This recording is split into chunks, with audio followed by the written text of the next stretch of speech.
file proof of loss just to comply with policy provisions within that 60-day period, whether the claim is settled or not. So that would be great to know. There's a couple other things that they've done as far as the homeowners insurance. They've waived the windstorm or hurricane deductible, and if you have a $10,000 deductible or a $30,000 deductible or a $5,000 deductible, they've now waived that wind deductible to your deductible that's there for all the other perils. I was talking to a gentleman that had a $2.2 million deductible. He owned quite a bit of property, and he only had a $2,000 deductible on his other perils. He was extremely relieved to hear that. So, go ahead. I just had a question. You're saying about 60 days, and I think I saw your post on the Facebook page about it being extended. If it's not extended, it's 60 days from the date of the storm? Yes. So that we can't get in our homes until the end of November or beginning of December. So then that gives us 30 days to completely rebuild, dry out, remediate. No, not rebuild. No, just file. to come to an agreement on the cost to rebuild. Got it. Okay. Thank you. You're welcome. And most flood insurance, you have building insurance and contents insurance, and a separate deductible for each. So you should pull your policies out and check them out, because you may have, it's usually $125,000, $250,000, or $500,000 max. And other people have what's called excess flood insurance, and that would be something that would be added to their regular homeowners policy. So you might want to look into that too, because certain companies, some of the better companies, they offer that ability. So you can have $500,000 on a very large home coverage for your flood, but then you have an additional maybe $1 million, which is excess on your homeowners insurance policy. And that's what we try and do, is we interpret the policy, we read the policy. Most people have never even opened their insurance policy to understand it. Before I think the gentleman in the back had. Yeah, on the flood insurance, depends on the elevation. Am I correct? The living space, everything above it is insured on a flood insurance policy. Everything below that living first floor is not covered.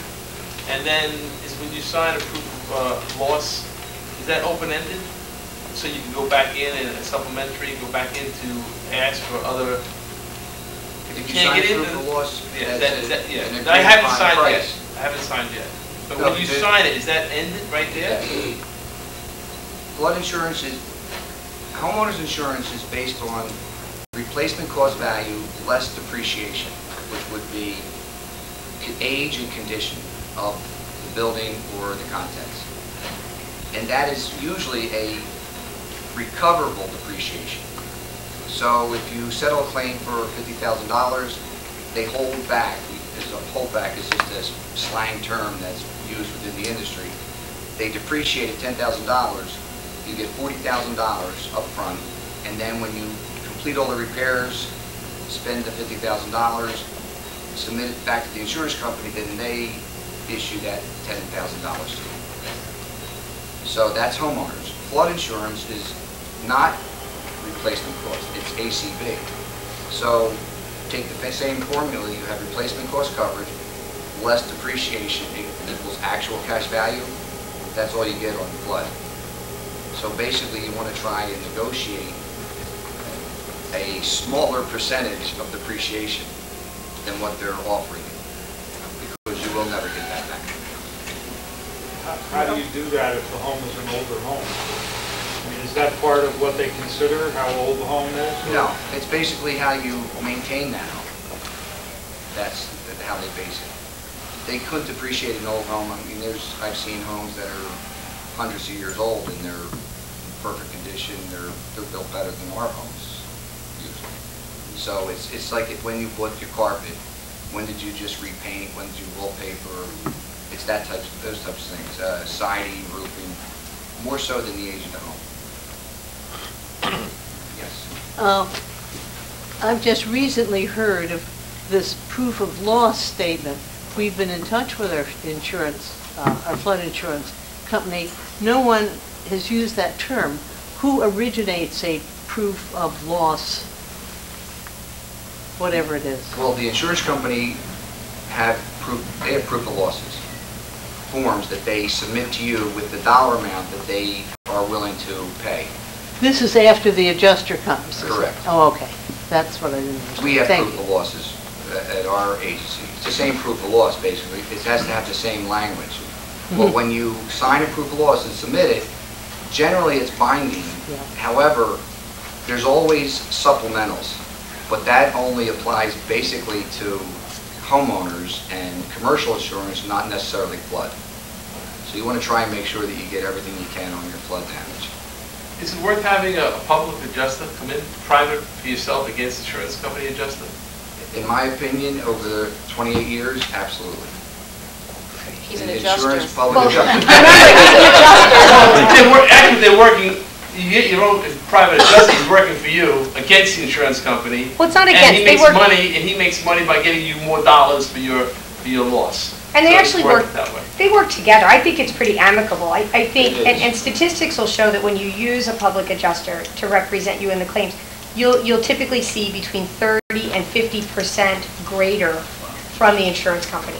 So it covers all of your costs. So I would equate it to if you were going to go to court and you used an attorney, or you went to court and there was a prosecutor and you didn't have an attorney. So, so both people are versed, and it's the check and balance in the system. That's why the insurance commissioner allows for it.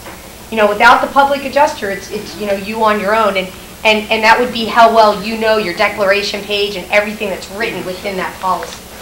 But what's the percentage that the public adjusting company makes? I mean, I've heard anything from 10 to 30%. So if you're getting 30% more and your fee is 30%, 0 equals 0. I've actually heard in a catastrophe, you shouldn't pay more than 7%. And if you do, then you need to negotiate it down or find another adjuster in this type of a catastrophe. Because Well, no, you're saying what you pay, he's saying how much you get more from the insurance company. No, I'm saying that a percentage of what you get is going to your adjuster. So Right, but that you're you talking shouldn't about- No, you shouldn't. Some people are saying 3% is all you should. He's saying Oh, how I've much never more you seen get Is from that the three. an insurance agreed company. Seven is what I percentage, heard. or how does it work? How do you get paid? Let me explain to you. Because I've been told two things, and I've been also told that these adjusters that come out of state are independently paid, and they get a percentage of the total claim. The adjusters that work for insurance companies? Correct. Well, for example, FEMA, my mom's house, she has NFIP insurance, and I was called by an adjuster who's coming tomorrow from Tennessee. He works for Colonial Insurance, but he said he does flood adjusting, and they're calling people from all over the country. So my understanding, not from him, but somebody told me they get paid as a percentage of what the claim that they put in is. Let me explain exactly how it works. I always say this, a little bit of knowledge is very dangerous. And I think you're all getting a lot of different information. So you have to understand a couple things. If your car is not working and there's something wrong with the brakes, you don't want to try and fix it yourself or let your friend's brother who's going to school to be a mechanic fix it. I wouldn't. I have 4 girls and I would want those brakes to work. If you said if you go to court without an attorney, you really don't know the law. So the government and the insurance companies, they have a lot of money, the insurance companies. They write the law and they write the rules. And if you don't know the rules, you lose the game. So as a public adjuster, we're very well versed in the laws and the insurance policy. So we know what you're entitled to, what you're not entitled to, how much money you can get, how we can negotiate down the depreciation, or how we can negotiate up the prices. Because an adjuster that comes from Tennessee, they may have a lot lower price scale than what we have here. Now, even though that there's estimating systems throughout the insurance industry that is known throughout the insurance industry. There's Simsol, there's Xactimate, there's so many. And those prices are adjusted to where you are right now. But that doesn't necessarily mean they're accurate. Xactimate estimating system was designed for a 1,400 square foot rancher home. So that's the price. If you have granite countertops, hardwood floors, extra trim and molding, and you have upgraded, the pricing is way off. So you have to realize what that pricing is. The unfortunate thing about a catastrophe is everybody comes in and tries to price gouge. They try to, contractors from all over the country, public adjusters from all over the country are here. It seems like they're vultures. And unfortunately, you get a bad taste in your mouth because of that. Years ago, I remember when the airplane went down in the Potomac River. I don't know if you recall that. And they continued to show this one scene where I think there was a woman in the river, and they kept on dropping the lifesaver, and she would put her arm in, and then she would go up 20 feet, and then she'd drop back down. So she wasn't able to be saved, and finally just a everyday guy, a civilian hero, dove in, got her, and brought her out. And it was a talk show, Oprah Winfrey or somebody, I don't remember. And they brought in this attorney, and this attorney worked in California. And they brought him in, I guess, trying to make him be a hero. But one of the first couple questions that the host asked was, you live in California, you're watching what happened on the news, you jump on a plane and you come over to the scene, and you actually were signing people that were still on the ground, still suffering, and they weren't even thinking straight. How could you do something like that? And he said, well, I can tell you this, every one of those people are thanking me 40 million times. So basically, he wasn't really a vulture. He helped them. And that's exactly what we do. We're not out to take your money. I know my company isn't. I'm in it for the win for you. I want you to get every dime you can from the insurance company. I can't say that for all public adjusters. Yes? One of the things I was wondering is just like, we have a checkpoint, or had a checkpoint where we all had to come in, and I believe adjusters have to be here before they go in with us. Couldn't we sit there and say, okay, if you're going to go into Allgate, it's 5% flat fee for everybody? Who would say that? Whoever lets the adjusters in. You mean like an official? Like a government official, we're all in here together, so you all work on us like we're the same customer. I don't think that would happen. Is there a reason? Because free enterprise, I mean, I would have to say that. And/or too, don't you think, 25% may seem higher, 20% or 10%, different companies Did have... you say Edward? What's that? Edward? No, I said, don't you think that in terms of... Excuse me. No, I didn't say Edward. When it's a service that they're providing, and you can choose to use it or not, and I think, sometimes you can even go along with, you're going to get what you pay for. And Hillis is one of the leaders in the industry.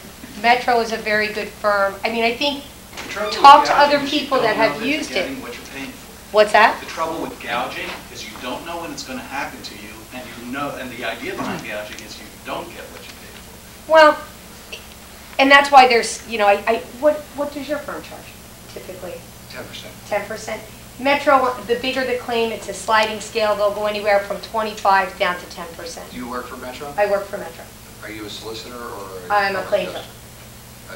A claims rep. Are you a licensed solicitor? I am Or a retaking licensed my public- test next week. So you're not a licensed public Not a adjuster? licensed public adjuster. Well, there's an example. But I will have A licensed claim rep adjusters is down not here a next licensed- week as I've been a well. licensed public adjuster for 28 years. Right. And it's 1 year now for the floodplain. So 10% is reasonable to everybody. Okay. Oh, it is 1 year. Well, it's the size of the claim. The thing is, oh, sorry, what was your name? Miss? Eileen. Eileen, okay. Is that there is a sliding scale. Some public adjusters charge flat 35%. Some are going to charge 30% and tell you it's a good deal because it's lower than their normal fee. Some adjusters are going to come in and charge 3% because they want to sign up or represent as many people as possible because there's actually a gold mine here for them. And it's unfortunate. It's like one man's junk is another man's treasures. Whenever there's a ice storm, chiropractors, doctors, and lawyers are happy because it's more business. So what's unfortunate for one person, unfortunately, is fortunate for another person or another company or another trade. You had a question? I'd like to get away from the business side of that, because everybody's going to make their own decision if they want to use a public adjuster or not. In your professional opinion, we've all heard about the flood insurance. You have a garage, and the water level was 5 feet. I've heard conflicting stories. People say you're not covered. The contents are not covered for anything. The other thing, the upstairs refrigerator. Would the homeowners cover the food that was in that refrigerator? Is the refrigerator upstairs, Yes. above where the flood hit? Yes. Yes. So the food would be covered. Correct, because Can you address the people who, like myself, who live, our house is up on pilings, so obviously the bottom floor was what got flooded, right? so your bottom floor is where all the contents are. Well, yeah. But Storage, your garage is a walk-in, yes. that does not step down an inch. Like you have to step down 1 inch to get into your garage or go straight across. No, I had to step down. You step down to go into your garage? Yeah. When you drive your car in? Oh, no. I mean, from the, to From go the down. building, okay, then if you're grade level, your contents are covered in the garage. What do you mean by grade level? Whatever the grade of the property around it. If I walk 4 inches to my slab in the garage, and it's covered. Correct. The thing is, it might have been grade level at the time the storm came through, but it's not grade level now because the wash hole is usually the one in the house. So now there's 4 10 feet or around 15 us. feet of Right, piling but they before the house. wouldn't take that into consideration. If you have contents in an enclosed shed, there's so many crazy rules with FEMA. You have to have at least 3 walls, and to be considered a garage, you have to have an opening large enough to fit a car. If it's a small opening, that used to be a garage, and now you've made it into a living space, you got a problem.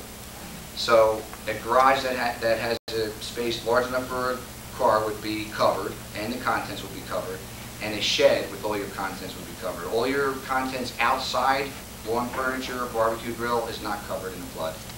Pools are not covered. Retaining walls are not covered.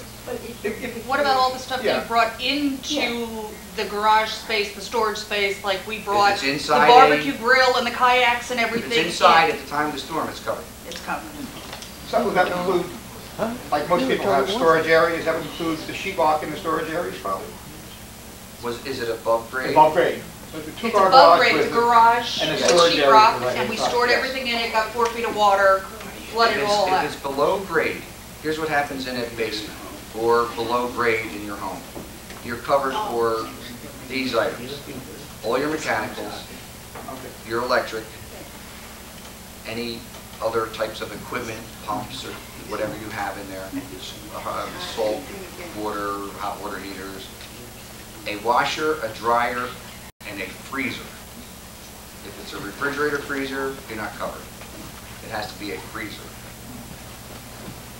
So and if you have drywall, you're covered for the drywall, unfinished drywall, taped and spackled. That's it, just for that. And insulation. Right. And if it's your crawl space, they cover the emergency service to muck it out, like a muck out, a clean out, extract the water, clean the water, spray antimicrobial spray, replace insulation or ductwork for your heating system or air conditioning system, and that's covered. You're also covered for sandbagging, and any attempts that you did to protect the property prior to the storm, you can get reimbursed for that. Did you hear that on crawl Flood. space? We're on flood. From a documentation standpoint, we have to list all of that, take pictures of all of this stuff? Thank you. I wanted to say that. I actually wrote a note when you were all talking about getting back into your homes. In New York, they've actually lifted a couple things, and the government is trying to make the insurance companies relax a little bit on their rules. The way the insurance company works is they want you to display the damages. They want to see the contents. So if you get rid of all your contents, then they can actually say, you threw it away, I didn't see it, I don't know if it was there. I'm not going to pay for it. And in New York, they've actually waived that, saying that they will not allow the insurance companies to tell you that you threw away your contents, you threw away or demoed certain things before they saw it, because it's a health problem, it's hazardous, so that's what they're doing. I'm hoping they do the same thing here. And getting into Holgate, it's Holgate, right? Yeah. There's so many towns on this island. That's going to be a problem, because I would definitely immediately mitigate, but you need to take pictures. Videotape, insurance companies don't even accept. It means nothing. They want still pictures, digital pictures. And that will show all the damages, that will document everything, that will document the contents you had, the water line. It's a good idea to put a tape measure up against the wall and measure exactly how high it is, because they're going to need model numbers and serial numbers of every piece of equipment that you have. Believe it or not, in Pennsylvania, a couple of years back, I don't know if you remember, but there was 3 floods within a year and a half. And a lot of people, and I represented a lot of people, and we got them paid to replace their furnace, let's say, or hot water heater. Well, they were able to repair it, and they still had it. So the next flood, it was the same hot water heater that they paid to replace was still there. So they're extremely strict on model numbers and serial numbers. Okay, there's always a reason for their madness. You just don't know what it is. Let me get her perspective. Okay, well, I know you wanted to ask a answer question. the insulation and all that, I didn't know whether we Flood in the covered. garage. We have a room, like a foyer, which is large with furniture, but it's on ground level. Is that covered? Is it, well, is it an enclosure that you've raised the house? Or your house, you walk into your first floor and that's You walk grade level? into, my house is on stilts, but this you walk into. It's probably not. Probably not. Because, well, it could be covered. Did the flood go up that high? 8, 10 feet No, plus? no, you walk right into it, and it's ground level. Like the garage is on one side, it's ground level. The house is raised, and one side is the garage, but on the other side is a foyer with a staircase. That part of the house with the foyer and the staircase has siding rather than breakaway board, and that section, you know, 3 feet of water. had 3 feet of water because it was Heard ground about level. it, and I heard somebody mention this earlier. You just want an answer. Whether you don't, the answer is I don't know, I do know, I'll find out. Every year, or every time there's a flood insurance or the government changes their policy on flood. I'm certified in flood. However, that's a question that is ambiguous. Because what they did is they raised the house for a reason, so that you'd be above the firm or the flood level. Now, the bottom section of the house becomes your basement, so to speak, which is below grade. So you're really not supposed to have furnishings or a living space there. So there, you're going to be caught because they're going to pay for the building portion of it and no contents other than a washer, dryer, and a freezer. Well, what So- about if it's, you know, it's an entry, ground level entry used for storage and like utilities like the, Then it's enclosed, should be, the contents should be covered, yes. And I don't want to answer that because honestly, we've just gotten on the island. In fact, I have had one flood adjuster meet me for one claim, but we're representing 50 people on the island already. But my next appointment was next Sunday, it's now changed to this Sunday, and I'll let you know on that because it changes so much. I don't want to give you the wrong answer. I just want to be honest with you because we're there to help. Mayor Mancini brought me in to answer these questions, but one of the gentlemen said, would it be better off using a public adjuster? Absolutely. Not just because I make money or my company makes money, because we represent your rights. All the adjusters that are coming out from the insurance company, they represent the interest of the insurance company. And if you know anything about insurance, they really don't like to pay claims. They make money on the premiums, and the less money they pay on claims, the more money they make. If you die the wrong way and you didn't read the fine print in your life insurance policy, you're not covered. If you don't have a proper diagnosis, or if you died for some other reason, or you are not died, are you sick, they may not pay for that. Insurance and homeowners is exactly the same way. They try to minimize your claim. It's unfortunate, but that's what they do because it's a business. You know, it's a wonderful life. They didn't charge people, you know, for mortgages. They just gave the money away. Now banks charge people because it's a business. Yes. Did you say earlier that the flood insurance would cover for mucking out under a house? Yes. Absolutely. That's a crawl space. Yeah. That's covered. Okay. All emergency repairs are covered. All emergency mitigation, I should say. You got to be careful with the words. Say again? Not necessarily repairs, but the emergency mitigation. And you're supposed to do that. That's your right and obligation under your insurance policy. If you read the policy, they say you must protect your property from further damage.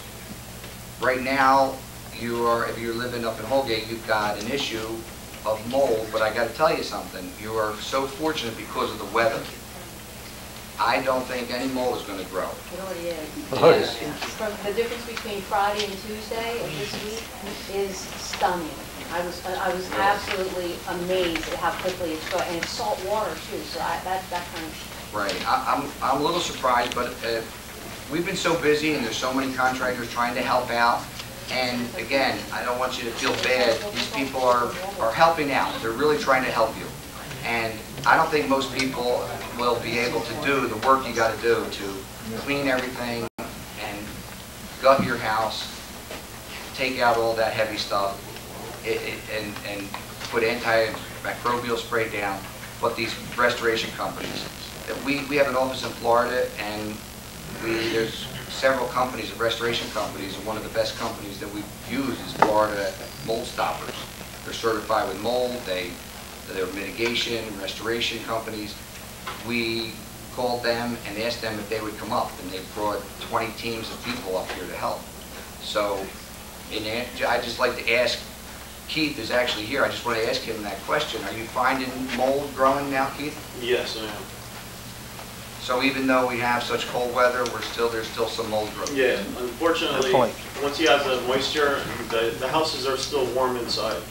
So, and once your humidity is above 60%, it travels through the air.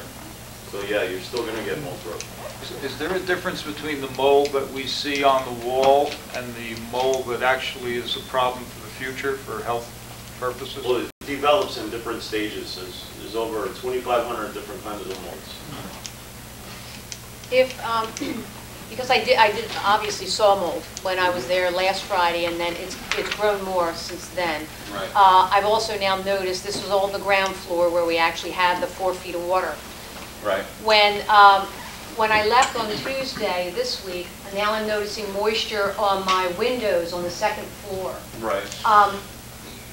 At what point am I going to be concerned about now the 2nd floor starting to mold? Because we've got a plan to get this gutted, to get all the materials out of there, but I can't get teams down there yet. Now my understanding is from what Mayor Mancini said that I can, if they register, we just can't use electric and water. We can at least mitigate. Right. You have to. To get to protect yourselves and your family and to comply with your policy. I mean, on Monday, it's 3 weeks that these houses have been sitting there saturated. Right, I know.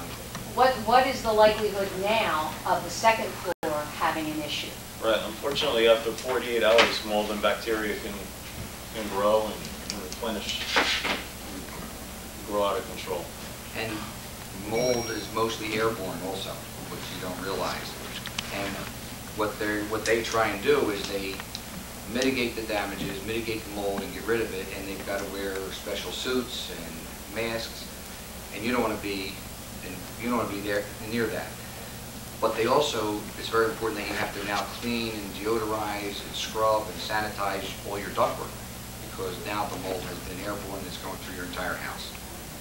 And the condensation that you're seeing is basically you have a indoor swimming pool in your house. And your house wasn't built for an indoor swimming pool, and that's why you have so much moisture and condensation. They have to put in air scrubbers and dehumidifiers to suck out the moisture in your entire house to dry everything out. Well, now, we don't have electric until the end of the month. They would bring generators. Okay, so even if we get everything gutted, then Yes. they still would put something in Yes. there. Let me ask about that 60 days to make a claim. If the adjuster has already come, does that take care of the 60 days? No, it's not 60 days to make a claim. It's 60 days to file a proof of loss, which settles the claim, basically. Okay, now, and that is the adjuster critical in that filing, or the insurance company? Well, He's the one that tells me. that's a great question. I don't know if you've realized it now or not, but of all the adjusters, the thousands of adjusters that are coming out, the flood adjusters are really the ones you're seeing. Right. You're not seeing the homeowners and Right. the windstorm, let's call, adjusters. And the reason for that is our office is now scheduling appointments 7 weeks from now for that windstorm adjuster to come out. That means 7 weeks. He's that booked that he can't get to your home for 7 more weeks. So the flood adjusters are up against the deadline. And these are trained experts that they have to come in. If there's 10,000 homeowners, let's call them homeowners adjusters, there's 30,000 flood adjusters here. Because they know they got to get in and out, write the estimate, and get the proof of loss to you. And they're going to be shoving it down your throat. They want to get you to sign it, and they get out and they get paid. And I just remember that I never answered your question about how these adjusters get paid. I told you about catastrophe adjusters, and it's not a matter of raising or lowering your estimate. There's 2 ways that an adjuster gets paid, and that is on a scale. It's scale pay, or it's day rate. So an adjuster comes out and he can do 15 claims a day. He'll work from daylight to sunset, and then he'll work in his hotel room or his mobile home or his car if he has to all night long, just to get those files churned. He gets paid the same amount of money as if he does 5 claims a day. So you can either do 15 or you do 5. So most adjusters will say, I want to be on a pay scale.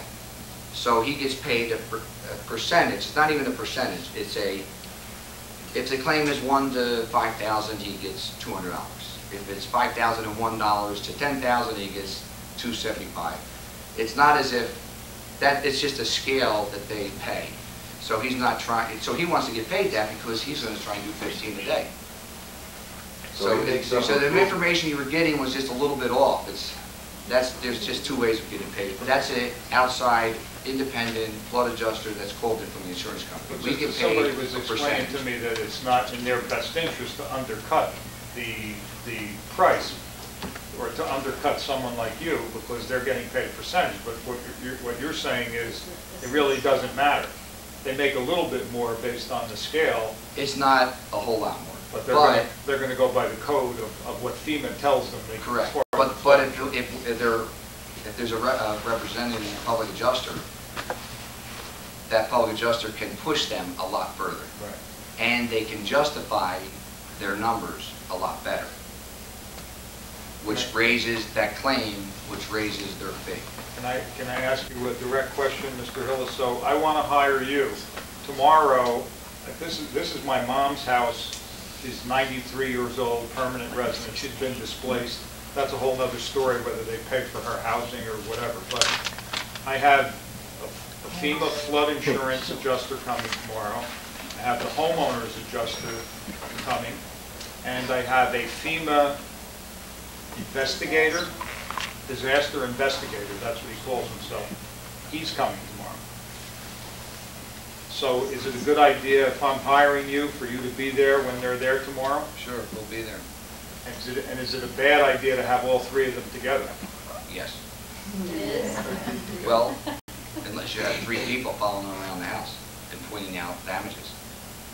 If I go into a house and I've got a windstorm adjuster who wants to get up on the roof and he wants to work his way down and he looks around the exterior, it's extremely difficult for me to be up on the roof, outside the house, looking in every bedroom, and also talking to the flood adjuster about the damages on the ground. So that would be a bad idea. Some of the things that we're doing, our company, because there is so much volume, I mean, how many houses are on this island? Does anybody know? Okay. 5,000? Every house has damage. I mean, every house has damage. That's 5,000 people, 5,000 claims.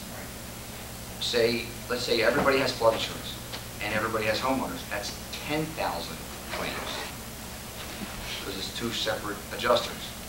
And then go from Cape May, upstate New York, Connecticut, the Hamptons, and you can imagine how many claims there are. So the insurance industry is completely overwhelmed. As much as you want to get into your town right now, I hate to be the bearer of bad news, but I am upfront and sincere and honest about any promises that we would give. And this is going to be a very long, drawn-out time. Just look back at Hurricane Wilma, Hurricane Charlie, Hurricane Katrina. It's a long time. I'm not trying to go against anybody's thoughts or bust your bubble, but there's a lot of damage here. There's not even enough contractors to do the repairs. Yes. Question with the flood insurance. When the adjuster comes out, like my insurance, I have flood insurance, I called it whenever he comes out, does he look at it and say, okay, you need a new hot water heater, you need this, and come up with a price there, or do we then have to go out and get estimates? He goes back to his hotel room and he inputs it into the computer system, and whatever pops out, that's what it pops out. Okay, so it's a 100,000 BTU, blah, blah, blah boiler, he knows what it is, he'll take that out. Right. That doesn't necessarily mean that that's the right number. Right, okay, we don't, yeah. Okay, I'm serious. And is he using rates from Kentucky, or is he using Well, later rates in Long Beach? you don't know, that you don't know. He's supposed to use rates for here. But that certain unit, is he disconnecting, taking time and cost to disconnect everything that has to be disconnected? Right. Is he allowing for all the ductwork that may have been damaged and then be cleaned and deodorized? Is he replacing any ductwork that has flex tube, has insulation? Is he replacing that, or is he just cleaning it? You can't clean it. It has to be replaced. So an answer to that is no, and that's why you hire a public adjuster, because they're the types of things that we know, and we know the law. The most important thing is knowing the law and what they have to pay for and what they can get away without paying for. And I think that it's absolutely beneficial to everybody here to hire a public adjuster, whether it's our company or another public adjuster. And I would not be here, I'm not here to solicit. Obviously, we're here and we're ready. There's restoration people here and ready. I was invited by the mayor. So I don't know if that tells you anything, but you've seen my signs probably out on the road. They're yellow signs, look like caution signs, and they're the people that we are representing already. And we've been doing this for 28 years again, and we're extremely skilled and trained experts, and we can definitely help you. Yes, sir. Tell me, could you redefine, clarify the difference between grade level, walkout, below the first floor, and step down? I have two parallel units. One is a shed that I step into maybe 3 or 4 inches down, and one with a concrete slab that is on really the same level as the ground. And what's in? And what the appropriate insurance? How what's on the concrete slab? Well, I had really almost a room in there.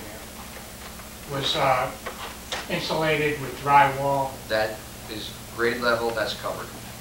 The building up material and the contents.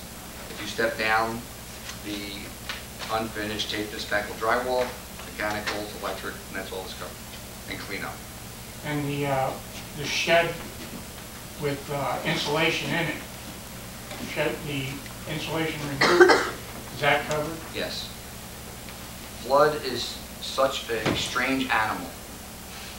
Homeowners insurance, commercial insurance, and business insurance, BOP, business owner's policy. That's usually the tenant, and the commercial is the landlord. Could be combined as one person. That's if these ceiling tiles are damaged. You can actually get all the ceiling tiles replaced with homeowners. If the carpeting is damaged, and the carpeting here is continuous into several rooms, and it's a professional atmosphere, and they don't want to have different colors, you can push to get all the carpeting replaced. If there's a doorway, like a bedroom, and if you're going down the hallway and you replace the carpeting, the girl may have pink carpet and the boy may have blue carpet. So their point is, we don't have to go into that room unless you can see that the seam is outside of the room. There's so many different things that you have to look for. So that's homeowners. With flood, if your flood comes up 3 inches or 5 inches, they really only have to go above the water line. They may choose to go a foot, 2 feet, or 4 feet. Most of them are just going 4 feet, because then you can just turn a piece of drywall on the side and just go right around. Get 12 by 4 foot drywall and just turn it on the side. So that's what they're doing. So if you've got somebody in there like sawing like this, then you got problems, because you need somebody that runs a line 4 feet high that you can just place another piece in, tape its backwood, and be done. You do not get paid if you have them rip out all your drywall. If you have steps and the flood hits the 3rd step, they'll pay to replace the carpeting up to the 3rd step, and they may replace the stairs, depending on how bad it is, those 3. So there's your carpeting going up the steps, and there's your old steps. That's flood. That's the difference between homeowners and flood. Okay, but so if you have 3 feet of water on your sheetrock, the water line was 3 feet, and the 3 feet got wet, but now it's molded from there up, are they going to cut it? A restoration company would take that out. Because like It's we're negotiating abilities. That's our question. We have 3 feet of water, now it's molding. Do we rip all of that out, or are they only going to pay for half of that sheetrock if it's molded? The definition of flood insurance is they pay just above the water line. That's an argument. The adjuster they Because like Mancini just told us we could rip out the sheetrock this weekend. Right. So. Well, he didn't say that you could rip it out. Ceiling, walls, 8 foot high. Well, that's why we're asking though, because it's 3 feet and now it's molded. Let's put it this way: if you've got mold growing up, he's an expert like him. A handyman that put a sign on his car and drove in with a hammer and nails is going to do it, or not do it, because he doesn't really know what he's doing. A certified restoration company, certified in mold, correct me if I'm wrong, but he'll say, you got to do it, or otherwise you're going to have mold. Am I right? Yeah, it's, whatever the mold line is, you just go 24 inches beyond that. 24 inches beyond the water line. Yeah, it's covered. So there's a difference between the flood line and the mold line here. Yes? I hate to keep coming back to the same monetary issues, but, you know, in my situation, my mom is, as I said, she's an elderly 93-year-old who lives on Social Security. If I hire the restoration company plus your company, do you get paid from the insurance? We take our fee from the settlement after your deductible. So she doesn't have to put any money up front? No money. In fact, Keith is not taking any money up front either. Right. He's agreed to perform all this work, put all the money out of his pocket, and wait for the claim to settle to get his money, which is a great, huge benefit. Reading my flood owner's policy, I noticed there's 2 values for replacing things: the replacement cost or the depreciated one. And it's different whether you're full-time or part-time. Like I'm a full-time, and we're both are. But if you're part-time, it's different. Is that normal? I mean, one is the actual, one is with depreciation. Is that correct? Yes, flood. Like I said, flood insurance is just so unusual. FEMA, getting into FEMA, and I'm not a FEMA expert, so please don't take this. I'm an insurance policy and law and coverage expert, but not FEMA. But from what I understand, FEMA has actually been paying people to live several days, you know, if you're out of your home. So they have been paying that. I don't know whether that means it's $500 or $5,000, but they offer to do that. They've also now offered to pay for temporary heat. So when you get back into your home and you know that none of the repairs are done, and obviously you want to keep the temperature of the house where it should be. You also don't want your pipes to freeze. We're all getting into the winter season now, so that means all your pipes have to be winterized, because obviously you're going to have another claim of frozen pipes, and that's your homeowners. And then the insurance company is going to say, well, you didn't take the responsibility, and you did not mitigate your damages, and you did not protect your property from further damage, therefore your pipes froze, we don't have to pay you for this claim. Well, So you got to be careful. Tiny, how does that work? In other words, we just got a call from an adjuster just the other day. And do we wait till he gets his proposal and then call you and say, okay, we want to use you, because then we know, somebody that, as you say, with your experience in another life, I was in a restoration business. So you know about it. Look, so is that what to do, the timing, or do we get you first, and then when the adjuster calls us up and says, meet me in front of the house on next month, or whatever he's coming around, then I call you and say, okay, Bob, the guy's coming, or one of your staff, the guy's coming on November. It's best to have us up front, because what happens is the adjuster comes out, he's made his decision, he's got something in his mind, he's put a price tag on it, he may have already submitted what they call a reserve to the insurance company. So he's stuck at that number, and if we try to, if we're getting more money, he actually doesn't look too good. Okay, get you first. The second question I have is another one on timing, because I also work with insurance companies, and I write a book on that. But what I'm saying is, down here on Long Beach Island, I'm only aware of one company that provides flood insurance. And it's a local agent, many of us probably use. It's very well known on ground, they've been using it for years. Now, is there any retribution?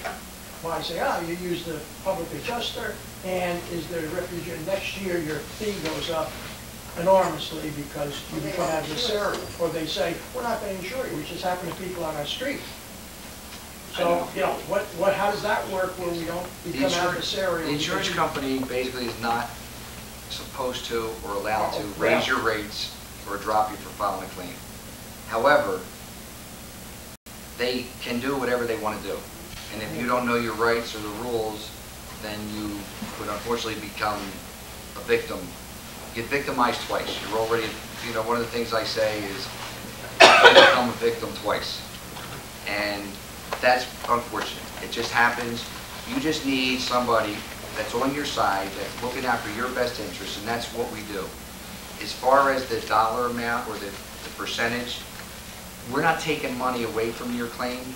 We're adding money to your claim even after our percentage. And the young lady mentioned that there's statistics. I don't know where she gets her statistics, but whether we add 10% or 20% or 30% more. But honestly, I can tell you that there's been 1,000% more. I've been in Florida for the hurricane, and they actually denied coverages. They said that you only have $15,000 worth of damage and your deductible's $50,000. So you actually owe us $35,000 is what they said to this guy. He called us and we got him about $300,000. So we went from a negative $35,000 to $300,000. So I'm not saying that because I want you to hire us because we're great. I'm just saying that you must know the laws, you must know the rules, and yes, we could definitely help you. And you're in a situation that you got to decide, do I want to pay somebody money and lose out, or do I want to make sure that my rights are being represented properly and get every dime that I could possibly get and pay somebody for that knowledge and experience? That's the bottom line. Yes. How do we get to you?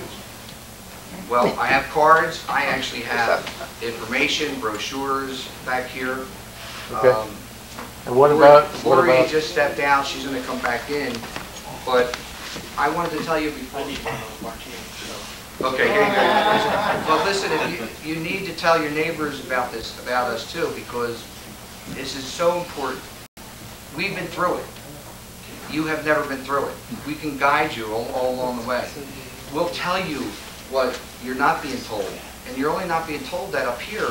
It's not the mayor's fault, it's nobody's fault. you can't go into a place that doesn't have electricity or water.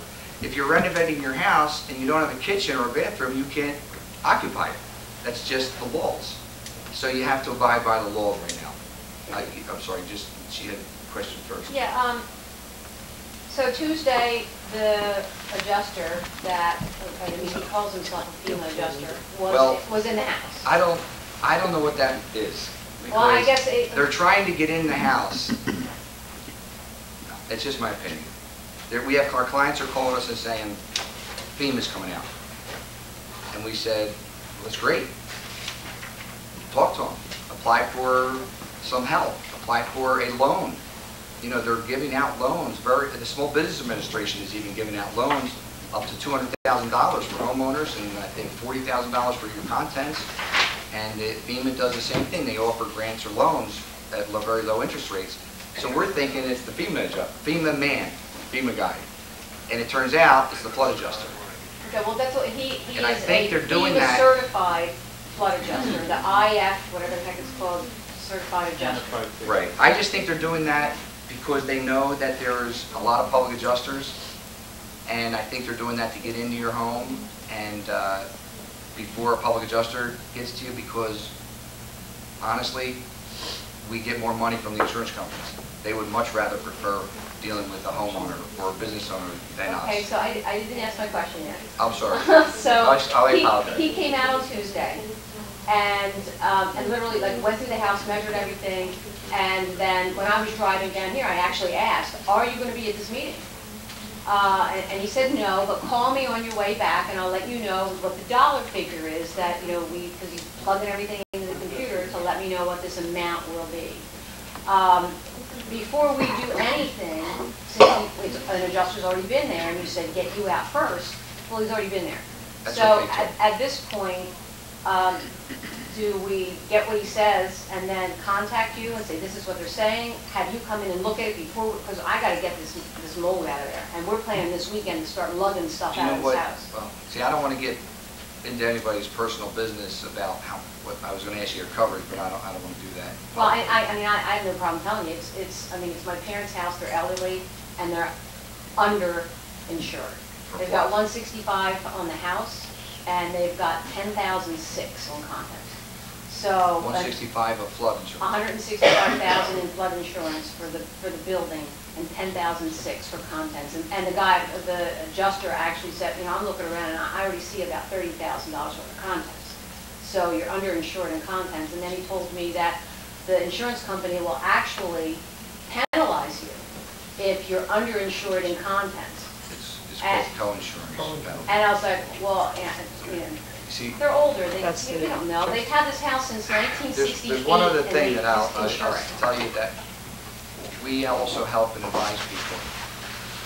There is something called errors and omissions, and I'm finding out, I know the gentleman was talking about the one agent here, and I don't know if he ever finished it, whether it was a good thing or a bad thing about the agent, but there are agents that sell insurance, the wrong insurance. I mean, it's also their obligation as an expert to go to the home, understand your business, if it's a business. We're representing Stutz Chocolate. If they know what Stutz Chocolate is. So if they know there's $1 million worth of inventory there, they know it, or they should know it. If they insured him for $100,000 without him realizing it, because how many people have ever opened up a policy or taken a staple out of the middle? Nobody. So you can. Well, that's what the adjuster did say. He can said, sue the shame on agent. your agent. Shame on your agent. So for you not have the giving right you to a go homeowner. after your agent for errors and omissions insurance, and we would help you with that. You have to use an attorney, obviously, but we would help you documenting the loss. The loss is what it is, and you only got X amount of dollars, so you have some repercussions. And I think that's going to happen to a lot of people, because I can't believe how many people don't have flood insurance or don't have contents insurance. It makes no sense to me. But did your mother, I'm sorry, was that your house? It's actually my elderly parents. Okay. Did they put a claim into their homeowner's insurance for windstorm? That I don't know. I know that as soon as the hurricane came up the coast, the agent immediately, before it even really hit, filed for the flood insurance. I would I don't know recommend about that that. to everybody in this room. It's money that you're not even thinking about. And believe me, it's there. You can't have 90-mile-an-hour winds, a hurricane go through, and not have some sort of wind damage, hurricane damage, shutters blown off, seals of windows broken because of the wind. They're not broken because of the flood, they're broken because of the wind. There's a lot of things that you have to look at. And I'm telling you, the homeowners that I've seen have only been concerned about what's on the ground. Nobody's looking up. The big concern down here is that so many, they're very discriminating with the policies. They'll knock the policy off. There's very few companies that will actually do homeowners on this island. But there's agents all over the No, world but that they will won't write write. it. Most of the carriers won't write on Long Beach Island. It's very hard to get it. Do you know Everybody's why? afraid to file. Like I have a little damage upstairs. I'm afraid to file. And now you're never going to get No, insurance no, down here. oh, that's a great point. I'm sorry I didn't bring it up. When the government declares a certain event, a catastrophe, Right. it doesn't go on your record really of having a claim. Okay. So there is no penalties. So if I have And some there water isn't- damage, I'm afraid to claim it. No, I'll don't lose be my afraid. insurance. The insurance companies have done a great job to make people afraid of putting a claim in. You in the meeting. But she said it's not. I appreciate it. Because I heard from our insurance. It's okay. It's okay. about, he said, he never talked, he just left a message, I called him back. You can actually go over to Gloria. Just real quickly, I wanted to tell you about the questions that the concern of getting out there with the flood adjuster. What my office has done, I've never finished telling you this, because of so many claims, we're saying, and the young lady said that they had waived the proof of loss 60 days. I myself am not aware of that, and I am not recommending that yet. I believe it will be waived, but the flood adjusters run through. If we're not there for a flood adjuster inspection, that's okay, because they're going to write what they want anyway.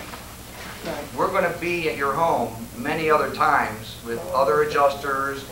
So if you've got a flood adjuster knocking on your door, He hasn't told me when. don't turn him away.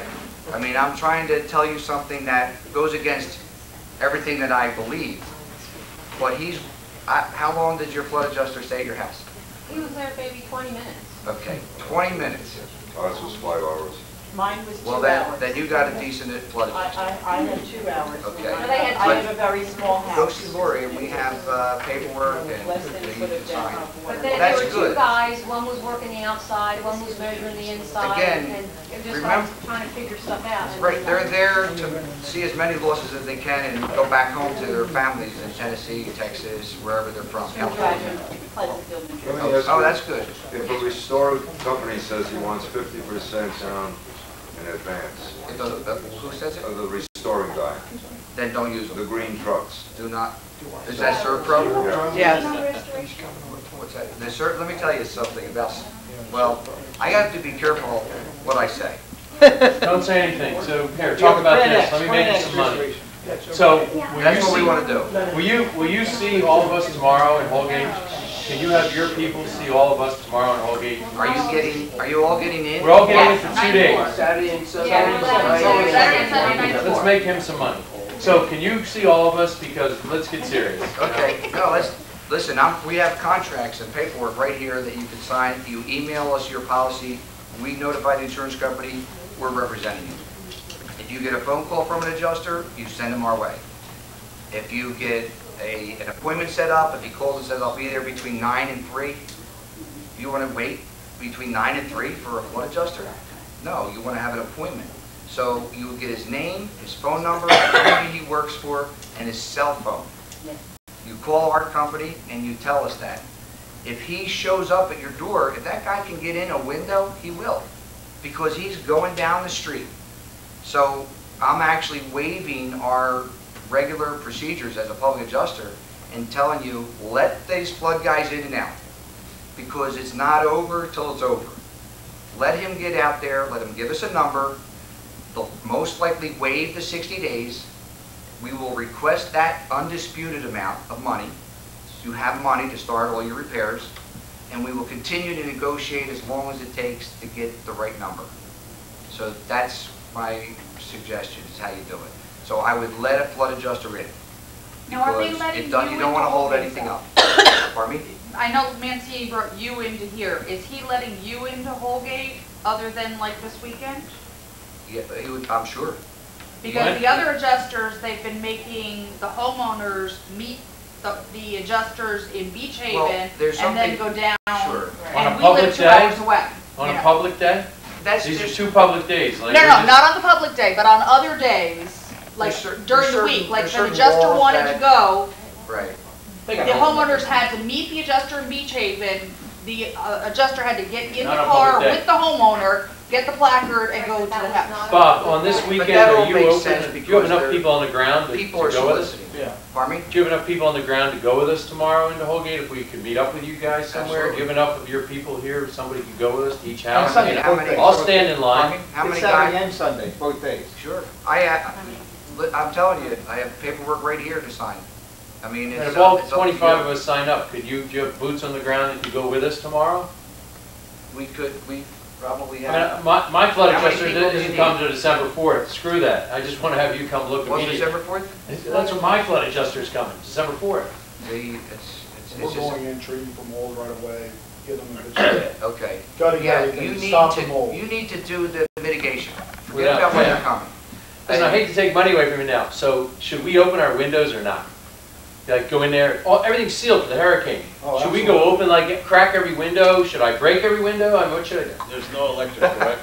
No, well, off and on, intermittent. If it stays cool like it's been cool, it's a lifesaver. I know it's weird to hear, but it's a lifesaver for you guys that you're so cool here. Heat doesn't help, like, he didn't burn it out. That makes mold grow.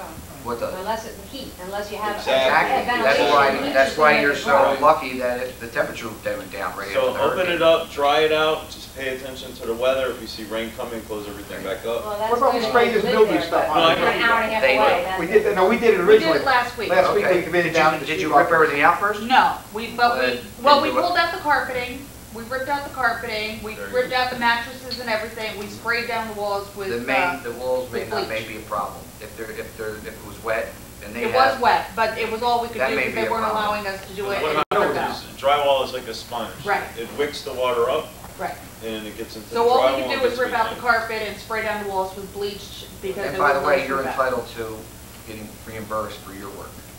It may not be.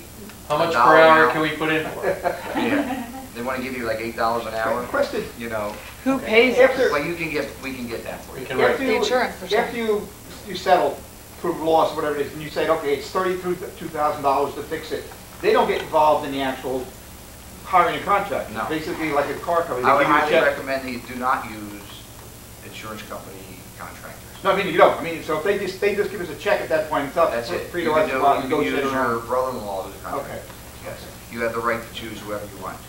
Yes, sir. My problem, as you alluded to, is I didn't have a choice. The 3 people that I mentioned before made the appointment just by coincidence. If you would like us to come out tomorrow, we'll have 2 guys there. Well, yeah, because I'm going to be stuck. And I already got a call when the adjuster for the homeowners policy called me. He's a fellow from Tennessee. He told me on the phone that nothing's going to be covered by the homeowner policy. He said, from what I hear and what I understand, this is a flood event, and it's likely that there's no coverage that you'll need from us. I said, how could you say that? You haven't even come to New Jersey yet. He's keeping his fingers crossed. Again, it all goes back to loss ratios. And I want to finish with that, but you've been dying to ask a question. Just a simple question. Can you explain to me the difference of flood and storm surge? Because I heard that there was a difference between the two, and you have more, you can receive more if it's declared a storm surge. Or vice versa. Or vice versa. Who's telling you? Some jackass said something about this and I couldn't place it. Okay. Let me ask you a question before I answer it. Define storm surge. Well, I don't know, that's why I'm asking. Okay. I was. Flood. Obviously, we don't know. Great. Okay. if they're trying to tell you that a storm surge is gust of wind that pushes water and blows into your house. I have a $2.5 million house in Longport, New Jersey. Very wealthy doctor, very big home. And the flood adjuster came out, and the flood adjuster looked at just the flood lines and just what's on the bottom. The homeowners adjuster came out. I was with them both. And the homeowners adjuster looked at, you know, rolled his eyes and, yeah, you know, sure, there's water here, and not very interested in wanting to have to pay until we continued to go through it, and I convinced them that there was damages there, and it's a concrete roof that is damaged. So he said, I'm going to bring out a builder, and he'll go through it with you and write the estimate. When we went back downstairs again, I was looking at the first floor damages, and there was no flood line, like a real flood line. Once the waters stop, there's a flood line all the way around. There wasn't a real flood line. And the front doors were blown in, or the flood did it. Right. So we walked outside, and I said, you have to walk up 5 steps to get to this house on the beach. And you have to walk up 3 steps on the side of the house. How could the flood waters have just pushed those doors in? These doors were blown down by the windstorm. And we looked very close, and we found sand flowing on the curtains 9 feet high. I said, that's not flood. If the sand gets wet, it's mud. That was wind-driven rain pounding against the doors. The doors blew open, so the entire first floor is really destroyed by the wind, not by the flood. And that person that told you over the phone, forget about it. If you talk to a public adjuster over the phone, forget about it. Because you really, we've seen it all. And you can make a statement, but you can't make a cover statement over the phone. There's just no way. Yes? Storm surge is when it picks up the bathhouse in its complete entity and moves it across the street and into your neighbor's front yard, crashes into his house. That's not a flood also? It's a flood, but it's storm surge. One huge wave did that. The definition of flood is a body of water that moves through your house. It's not water that comes up. It's not water that comes in the concrete walls. It's a body of water, whether it be a wave or a river. It's flood. You know, there's people up north that don't have they went home and they said, my house is in here. I don't know where my house is. It's gone. And I can tell you right now, the insurance company is going to say that there was no storm damage or windstorm damage. All the damage was caused by the flood. And if they have only $125,000, they're going to get $125,000. They did it to the people in Orleans.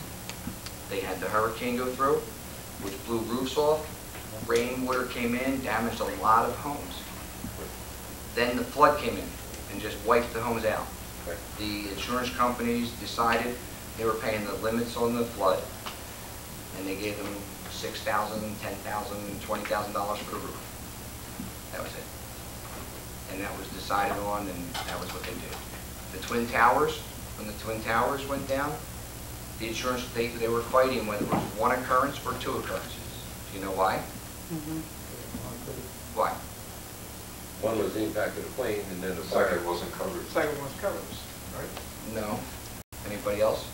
Why would the insurance company want it to be 1 occurrence and the policyholder want it to be 2 occurrences? They get more coverage. Why is that? 2 deductibles. Okay. You're both right. Let's use a number. $5 billion for a building. 1 occurrence, you're paid for it. Whatever your deductible is, you get your $5 billion. The second occurrence is a second occurrence, and the second claim. $5 billion, and less your deductible. So the policyholder wants $10 billion less his 2 deductibles. The insurance company fought horribly that it was a one-time act of terrorism. It was actually two occurrences. So you see, you have to know the game. You just have to know the game. It's very unfortunate, but we're fighting one of the largest entities in the world, insurance companies. They rule the world. Is it true that this is different because it wasn't really a hurricane and that alters the deductible? It was really a tropical storm? Again, this drives me crazy. That deductible is, on your policies, some say wind, some say cyclone, some say typhoon, hurricane. They waive the hurricane deductible, okay? So some very smart attorney that works for insurance companies found a loophole. And he said, I think we're going to drop it from a hurricane down to a tropical storm, which means that every policy that says hurricane, they can charge the hurricane deductible. Do you understand what I'm saying? It's just a little gray area that they attempted to do. And then, again, the government got involved, and the government said, you're crazy. You can't manipulate verbiage. In my professional opinion, I would fight like crazy because you've got a hurricane, which is probably the worst wind, or a tropical storm, or a cyclone, or a typhoon, and then you've got wind. If they're waiving the top storm of a hurricane, everything below it is, in my opinion, is waived. And that would be my argument. So they're trying to do things, they're trying to play games, they're trying to save themselves money, basically. And if you look at some of the, if you just look, you know what, I'm not, again, I'm here to help you, and I'm not trying to sell our services or whatever. I truly believe everybody on this island needs a public adjuster. And you want to choose a very good public adjuster. Where are they from? What are their credentials? Did they just fly in from Alabama? Are they even licensed? And Where are you from? Where are you from? We have offices in New Jersey, Pennsylvania, Delaware, New York, Florida, Texas, and North Carolina. Where's the company located, though, the corporation? Our corporate office is in Philadelphia. Philadelphia Corporation? Yes. Pennsylvania Corporation? Correct. To answer your question before, we have an endless supply of manpower they know how to deal with these problems, with water restoration and mold. This is one of my business partners, Freddie Goldberg. If I'm not here, he'll be here, or Doug, and we got anything you need to take care of. Yeah, what was the last thing I was saying? Because it was I wanted to follow up on that. It was what the insurance companies are doing. Calling a hurricane or tropical storm. Okay, that's just there's another thing that you just have to worry about. The terminology. The terminology. And public adjusters, the young lady who was here, there's another public adjusting firm. Obviously, there's going to be 50 public adjusting firms here. My recommendation would be to you that you should do your due diligence and just make sure that you're signing a contract with a company that's licensed, at least in Pennsylvania. And there's a lot of people that are claim reps. So I don't know if I would, with no knowledge of adjusting, none. And we obviously, if you call us out and there's 800 people that need us, not every single person that we send out is going to be a licensed public adjuster to initiate things, but you will have a licensed public adjuster represent you, negotiate your claim, and finalize your claim. You can understand that in this case, I'm sure that one attorney that flew in from California to the Potomac River didn't run around and sign 1,000 people. He had messengers or helpers, and that's what we're doing. So don't be alarmed at that. So what would we do? Give you a key to our house? We are licensed and bonded. In fact, adjusters from insurance companies aren't licensed. But as public adjusters, we have to be licensed and bonded in each individual state that we work in. So you can trust us, which everybody says, but you can definitely trust us. You can trust a company like this there will be nothing missing in your home. If we find a diamond ring, it will be returned to you. I've already gone through the ashes of fire to help someone find their engagement ring or their earrings that were sentimental to them. Our concern is being second from the ocean, we took a pretty good hit. When this FEMA guy came today, he didn't even want to really walk downstairs because the Great Way Wall took off and, you know, we boarded it up for security. There's like 3.5 feet just standing.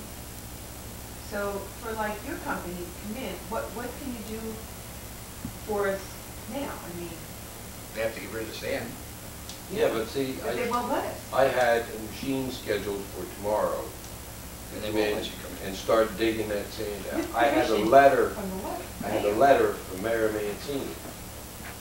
So why aren't they allowing people in? Well, as a courtesy, because I came down Wednesday to meet this FEMA guy, okay? We couldn't get through the checkpoint. FEMA or a flood adjuster? FEMA. FEMA, Good. okay? Go home and apply to FEMA. Well, he was going Even if to they have call, flood he insurance? says, Absolutely. Absolutely. Absolutely. he goes, Every dollar helps it. we'll in meet, this you know, catastrophe. I'll meet you at the, I said, there's a checkpoint, I'll meet you at the checkpoint. He said, okay. We got down there, and I'm waiting, where is this guy, where's this guy? I call him, he goes, I'm at the checkpoint, but they won't let me through. Oh, my FEMA. I'm going like, what? They won't let FEMA through. So I got out of the car and I talked to the officer there, he goes, no, can't go through. I did 150 miles to turn around and go home. Okay? Hand me my phone, please. So it doesn't- Long story short, we met with him today. But in the meantime, I said, okay, I got this letter, I'm gonna bring this front end loader in here and start digging my driveway out. Okay? That's another thing I wanted to tell you. So I went, and as a courtesy, I stopped here and I said to the police, I says, I have a letter from the mayor saying I can bring this piece of equipment in. And, well, just call us 24 hours before and let us know. So I called, and then I sent an email, which was a copy of the my letter and the mayor's response.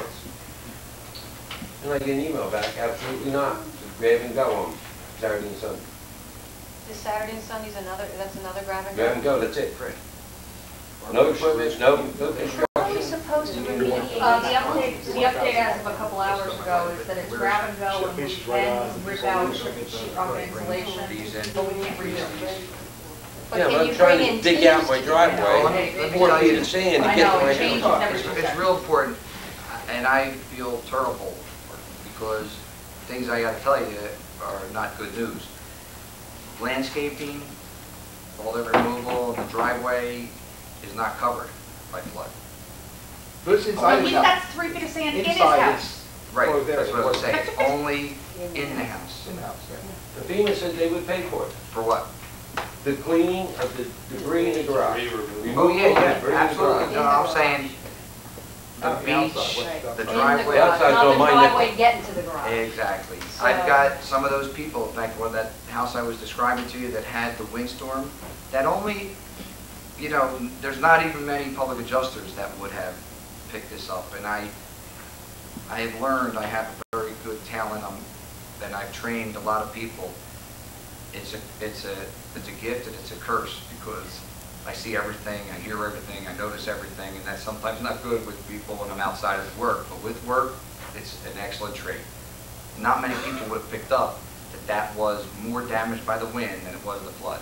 They'd have been in and out of your house, they've been on their way, they want to get in, one-shot deal.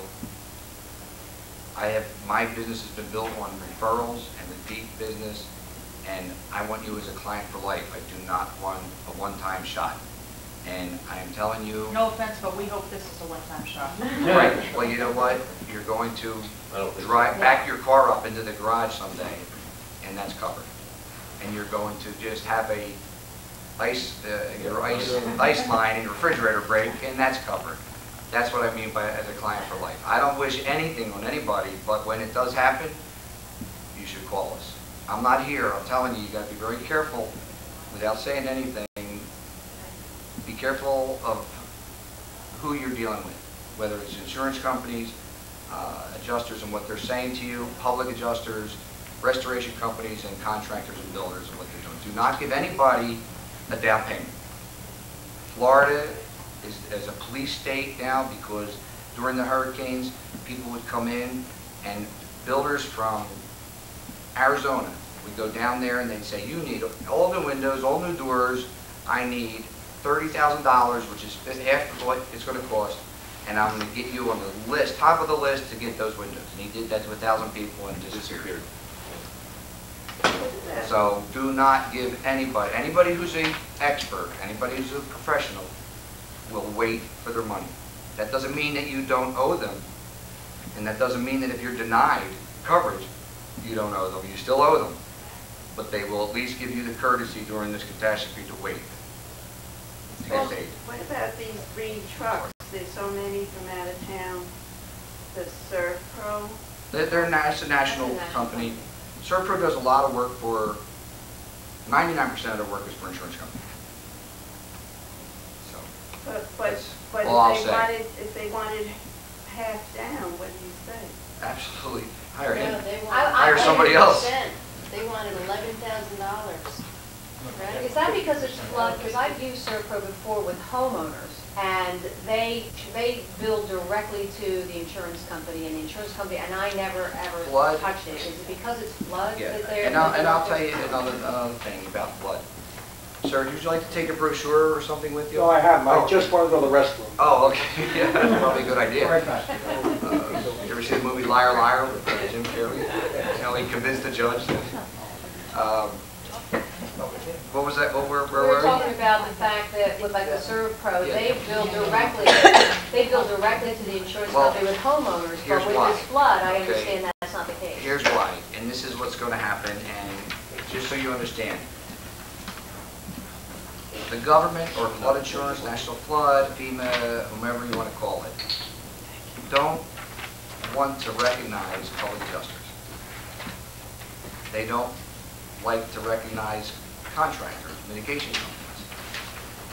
They're looking at their policyholder, that's who they want to deal with. Oh, because of legalities and ethics and morals over the years, they will respect the fact that you've hired a public adjuster, and they will meet with us and deal with us and negotiate with us. But when the check comes in, the check goes directly to you with an estimate. All of our clients know that if they get an estimate and a check, or just an estimate or just a check, contact our office immediately, because no matter what your check is, nobody knows what they paid for.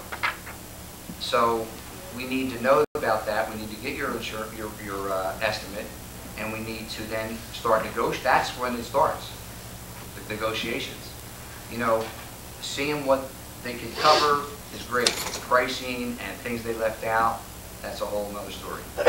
So that's why you're going to find that they want you to pay directly, because Servpro especially, who deals 99% of their business with insurance companies, they know very well that flood insurance will not pay them. So they're going to do all this work. The homeowner's going to get his $50,000, $100,000, $200,000 of flood coverage. And I don't know. Cash check, they not- whatever they do. Yep.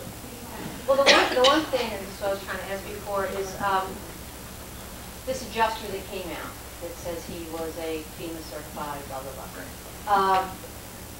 I was driving down here and was on the phone with him, asking if he was going to be at this meeting. The question that Chris and I said, well, there's going to be a public adjuster there, talking, asking questions. What was that? How did you know that I was going to be here? It was Facebook. Oh. I'm telling you, you got to get on Facebook. You need to get on the Facebook update page. Yes, that's Holgate update. Holgate update page. Holgate update. It was on the Holgate, That's what I H-O-L-G-A-T-E. meant to say. Holgate 830 members. update. Should have sold you the list. So anyway, I told him there's going to be an adjuster here, and of course immediately got the flack about, oh, you're just a public adjuster. And They're going to then take was, money out of your pocket. well, but then he said, and this kind of like really is stuck in my head, about if you use a public adjuster, you know, as long as they're nice or they're respectful or whatever, we don't get into fights or whatever, well then you'll get paid faster, but you know, I can hold up the payments. Now, he didn't say that to me directly as like, don't use a public adjuster, but he did say that, you know, if you're not getting along, well, I'm the one that controls the money. And all of a sudden I was like, whoa, wait a minute. And then I started talking to you, and now I'm sitting here actually panicked about what I'm going to do about my parents' house. Well, what did I say earlier?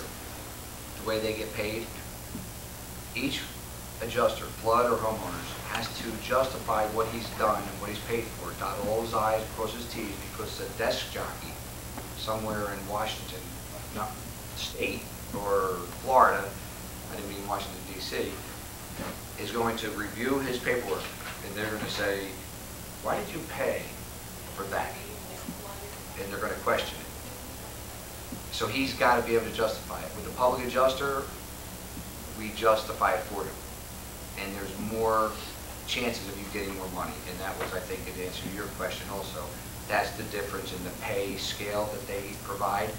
So basically, he just gave you the go-ahead to hire a public adjuster so that he will work with them because he's holding up your check. So you're kind of doing his work for him to a certain extent?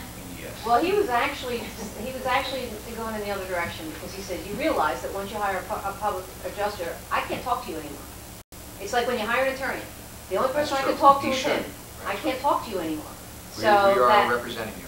Yeah. I think he said that because he knows there's going to be further negotiation. Correct. And not settle the claim, so therefore it'll be delaying your check. Yeah, I don't know. He just kept saying, I'm going to get you as much as I can possibly get you. And I'll find out. And he said, call me on your way back, because I'm working on the claim right now. Call me on your way back in the meeting, and I'll tell you the amount that we're looking at. If we do get involved after the fact, I got to tell you that that's also going to be a higher percentage, because we can, we're not going to take any fee on the money that is already there on the table, but we're going to charge more of a percentage of over and above that number. And it's a lot harder then to get that because. So I'm already screwed? Why is the FEMA guy, why is our FEMA guy why is he motivated to get you money? Why is the FEMA guy motivated to get her a lot of money as possible? Why did he say that to her? I don't know, because the whole time we were walking through, he even said to me, look, if you got 5 of something, put down 10. He's an agent for the insurance company? He's an independent, probably from another state. Yeah, he's from Georgia. Georgia, he's a CAT adjuster, catastrophe adjuster. He goes to California when there's forest fires. Right, yeah, he was in Louisiana, he goes to the Midwest for tornadoes. And he wants to go in and out. How many square feet is your house? Oh my God, the area is luckily maybe 800 square feet, the ground floor is with the 4 foot of water in it. It's not big. It's not that big. Okay, so no, we went through 20 minutes.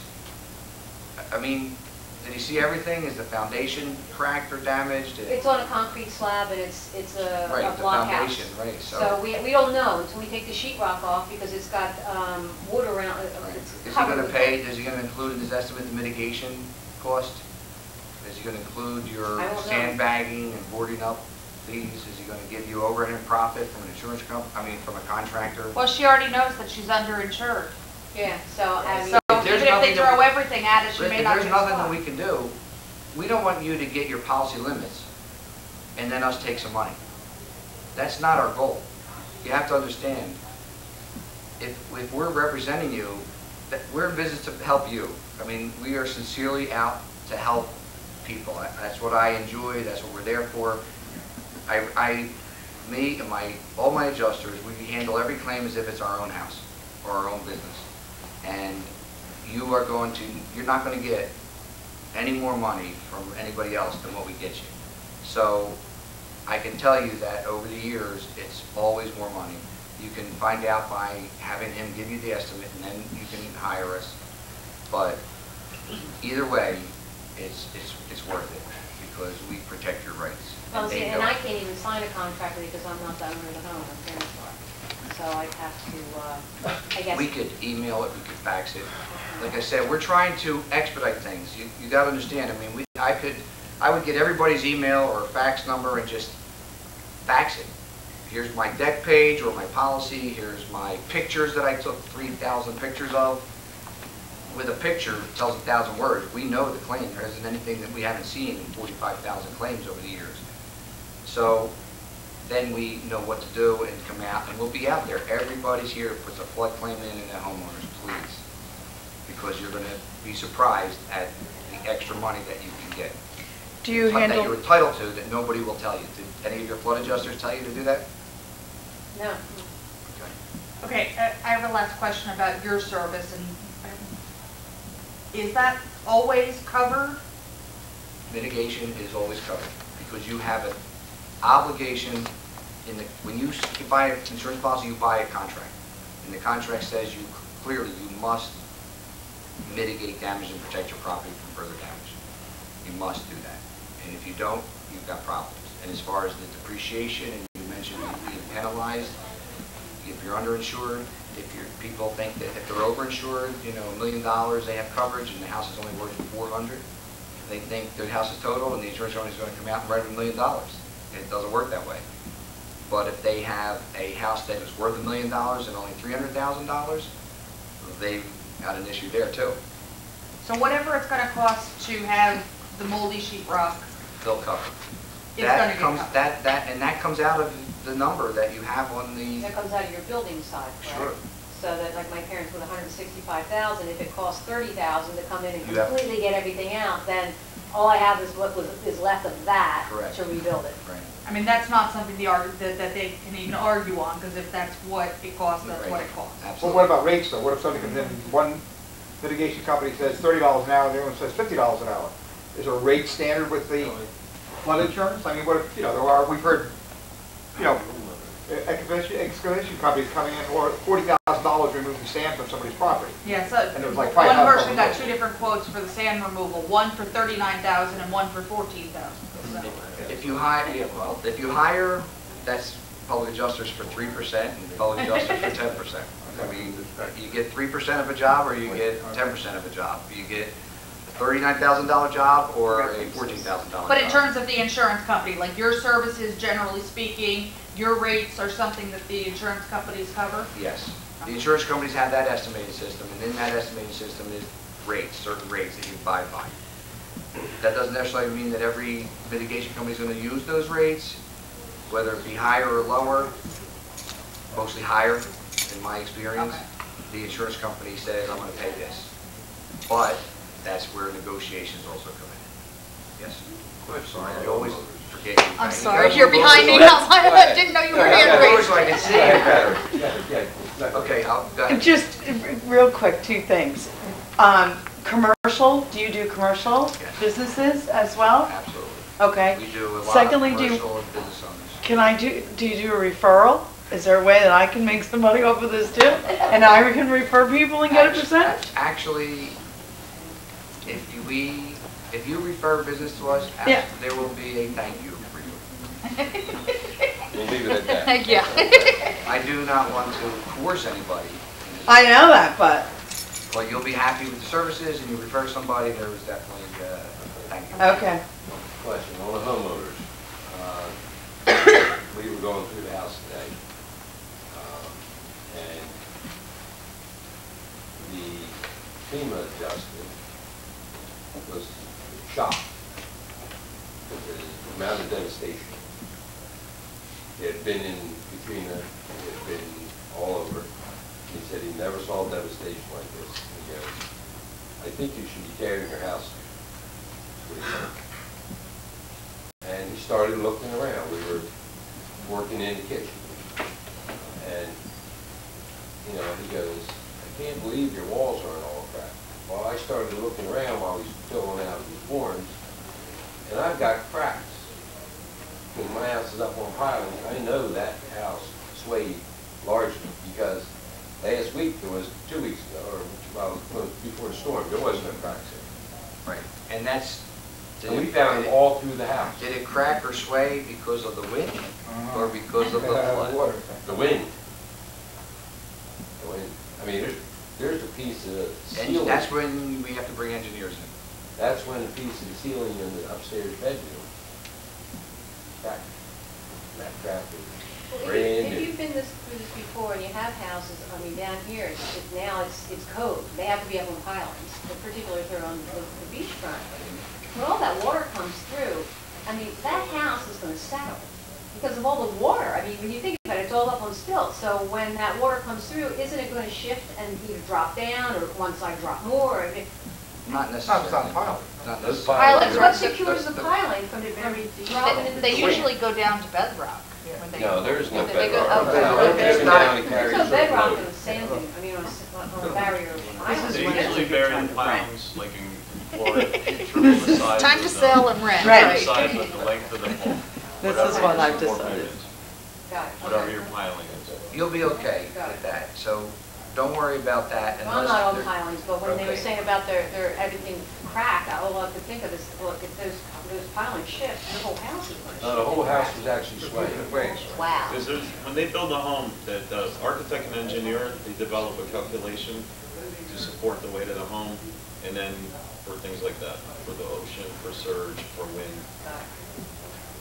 Before they build it, it has to be approved. There's so many things, and you know, I've got so many things in my mind, and I'm giving you every bit of ammunition to try to adjust this loss on yourself, or for yourself, I'm sorry. And there's too much. There's just too much information and too much law and too much policy. When you just were talking, another thought came into my mind, and honestly, it's out, but I About the cracked walls and the wind. The house maybe, that's wind damage.